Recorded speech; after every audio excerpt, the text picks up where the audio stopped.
Hey, what's up, folks? It's Mike here, Netter Gold. I wanted to take a second to talk to you about an article a compadre of mine sent me on the gram. Essentially, it talks about how store-bought soaps and homemade soaps are completely different for a number of reasons. But I'm going to focus on just two of those reasons real quick and chat with you about it. So, if that interests you, watch this. If it doesn't, that's fine. Go away. You'll come back another day. Okay, so we're back.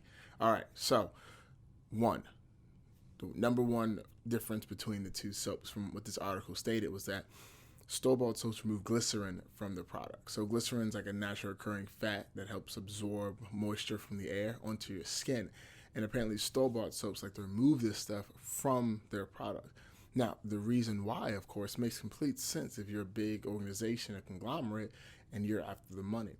If you remove the glycerin from the product, it makes a very dry soap. So what happens when this person's using this soap is they get that dry, flaky skin. And you can combo that with selling the lotion.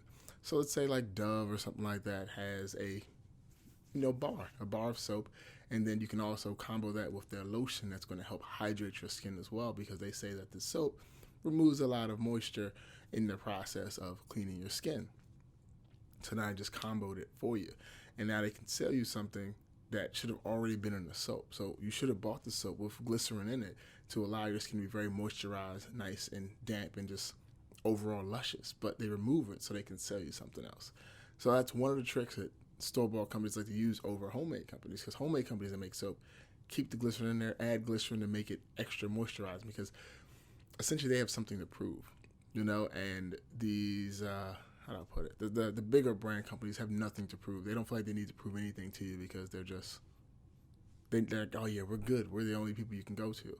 And the homemade companies are trying to prove to you how great they are. So they're adding the products you necessarily need to make your skin luscious and beautiful and gorgeous. And then the second thing the article talked about was the use of fragrances, right? We talked about fragrances numerous times when it came to products, and you know how much I do not like artificial fragrances in my body care products. And store-bought companies do that. They add the stuff in there because it smells nice. You smell this passion fruit, dragon fruit, coconut cluster, and you're like, ooh, it smells amazing. And it does. The stuff smells great. But what is it doing to your skin? What is it made of? What are these synthetic compounds going to your skin? Because your body absorbs like 60% of what you put on it. So if you're putting this stuff on there, you don't know what you're taking in, and you never know how this may affect your body in the long run. Because immediately right now when you put it on, you may look great. 5 years you may look great, 10 years you may look great. But you start getting older, you start noticing your skin starting to look real rough and saggy, because over the years you've been feeding yourself poison and you didn't know that. A lot of these companies, they don't have the research to say this stuff doesn't cause whatever, issue, liver spots and all this other stuff. You just never know. And I don't know. So that's why I use natural stuff, because not going to cause you any problems, and that's where the big difference between buying something from the store and buying something from home usually consists, because the bigger companies are trying to cut corners to maximize profits as much as possible, and they're concerned more with their pockets than they are your skin. But the smaller companies trying to really prove themselves to you, trying to prove that they are good, they're great, to get your business so they can become a larger company, but hopefully still hold on to the values they had as a small company. Because a lot of big companies lose their values when they get big. Those hometown, small town values go out the window when they're making billions of dollars. So,